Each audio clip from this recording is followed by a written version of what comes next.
Welcome into Waitster's Workshop. Today we're going to be working on the motorhome. We had the most unfortunate set of circumstances last time we went camping. Used the black tank flush connection, and water was actually dumping into the storage compartment here.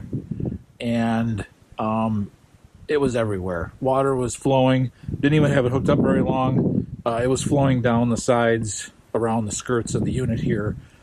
It was a mess. Had to empty this all out, put a fan on it for quite a while, dried it out. Long story short, I'm going to show you in this video what went wrong and what I'm going to do to remedy it.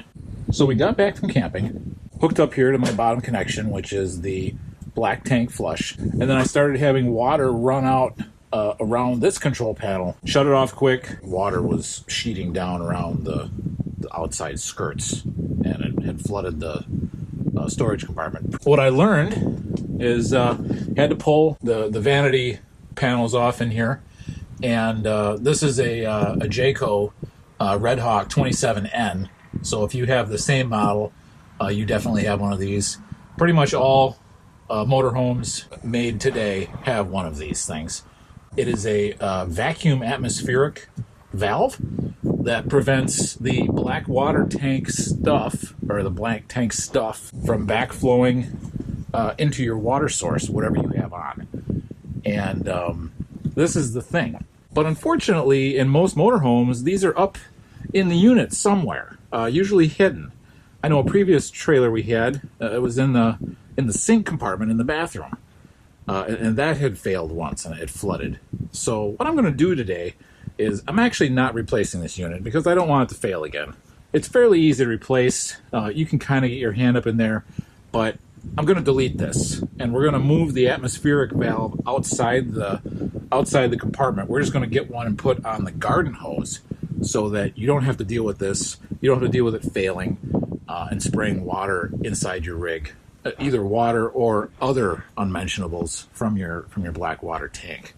So what I'm going to be using today for this really just are two pieces. One, we have a 90-degree elbow. This is a brass NPT, ½ inch, and this is going to connect right up to the existing lines in the rig.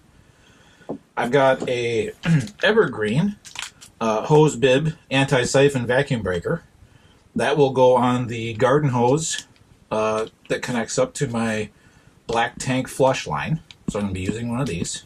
And then I also have some threaded pipe tape that I'm going to be putting on.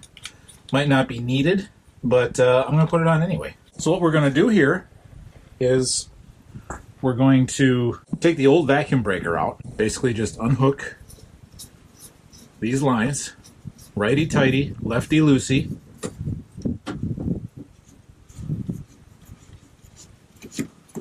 There's no water in mine really because it all leaked out all over the place. Here's a better look at this thing. Really just a little piece of plastic. Now for my setup I did need a 90 because that's just kind of how this thing is placed. Your mileage may vary. You might need a different kind of connector here for your application. Let's take our 90 here. And now that I see this, I'm not putting the tape on. The old one didn't have any kind of tape on it at all. We're just going to put this right back on as we found it. We'll tighten this up here really nice and snug. Don't over tighten because it is just plastic. Get the 90-degree going here. Lines up pretty good. Tighten that up. Nice. So what we're going to do here is we're going to check this for leaks too before we continue. I got my Eastman anti-siphon breaker here. It's brass. It's got a spring in there, little manifold. Super easy to replace. If this fails, and these are about $9, so if this fails, you could have a couple on hand. Just swap out your hose connection with it, and you're good to go. You don't have to pull all this trim panels off in your motorhome, and you don't have to worry about it like leaking all over the interior of your mobile space. So here we go. Let's put this bib on. Unscrew the set screw so it can actually go on. Okay, let's open this up. Connect it to my black tank flush here.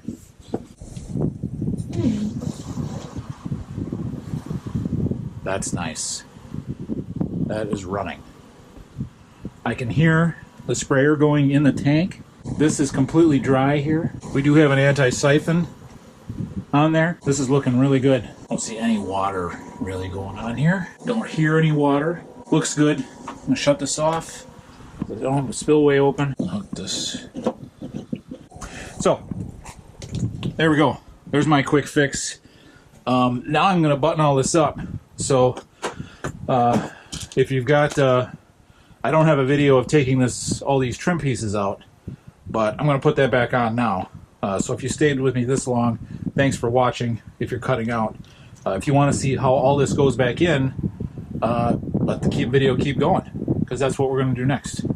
All right, for reverse order for reassembly here, there are 3 pieces to this vanity piece. On the passenger side, there's the smaller one.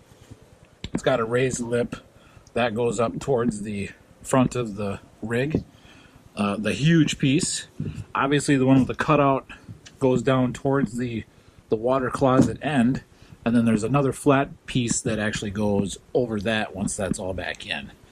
And so to get this back up in here, basically you stand it up and it kind of wedges itself in there around here on the driver's side now. So this goes up in this area. Right? We do have electrical connections here. There's a light that hooks up, so we want to be sure that we reconnect that. And these are Jayco connectors. If you're not familiar with the Jaycos, you throw the little tab on it, push the wire in, and close the tab. I'm just going to re-spin these right like that. Close the tab, boom, close the tab, boom. Test it. Seems to work. Check and make sure we don't have any screws buried in there. We don't. All right. So this, we got a notch up here. We just kind of move this into position. There are 4 screws here on the end. 1, 2, 3, 4 that screw into this piece once this is back up in position. And the screw heads were actually underneath the rubber here a little bit. So you gotta, when I took it off, I had to pull that back just a bit. So we're going to start on this side as the source of truth. So we'll just kind of make sure we're worked this way all the way. You have these screws here. Looks like they're kind of lining up. So let's run the bottom in.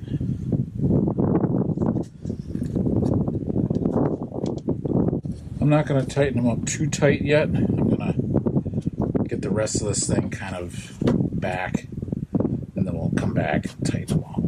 Kind of try to hold the rubber out of the way so it doesn't damage any more of it than I really have to. Like that.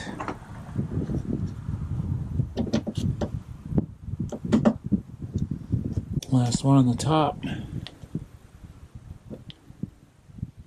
Like that. Okay. Got 4 little screws here.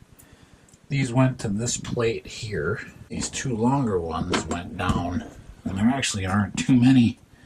There's one there, and one there. So we have 3 of those. This side we've got, what do we have? 4 long ones, 2 short ones. Now I'm gonna try to see if I can find where this hole is. So let's see if we can kind of find this. Put this trim piece back on, like so. So what does this look like now? That hole's right there, which is closer. That one's almost right on the edge. So does that one.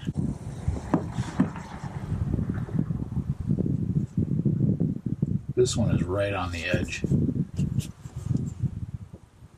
Put a long one in here.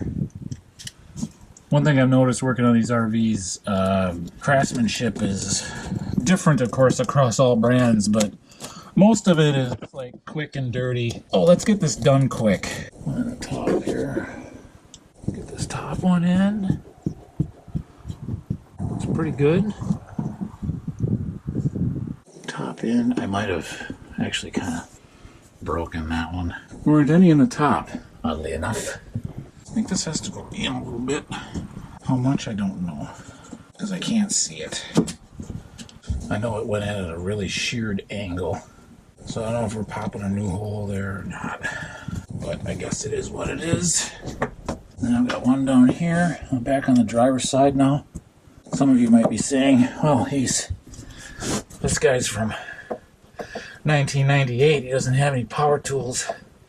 I do have some power tools. I just couldn't seem to locate them.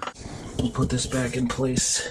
This is kind of a real shoddy thing because there's no up, down, left, right. There's just no nothing. Looks like that's kind of right, judging by the previous holes. There were 4 of them. So I'm just going to start it. I'm going to hang that one. Like, it doesn't go into anything. Just little veneer. That's kind of why I'm not using power tools here. I feel like that would just tear this up.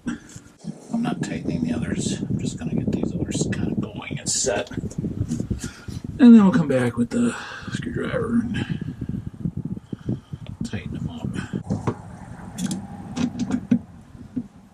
Really careful with these because these are barely into anything. Basically, they're going into air. So that's kind of all you get out of that. Okay, we got one left here. We're going to put this big honker one in here on the corner. Just tie everything together. Going into carpet. Okay, let's change the trajectory a little bit. Kind of go maybe like down at an angle. Heard some wood pop in there, so now we're good. Okay, we're all installed. So that's the reverse install. Putting that all back. There you have it, folks. We're all back installed here. The vanity panels are back up. The vacuum atmospheric valve has been deleted. And we're ready to go. No more worries about when we're flushing the black tank. It's going to overflow and spill into our storage area. Thank you for watching. Take care out there. And if you like this content, if you like this video, consider subscribing.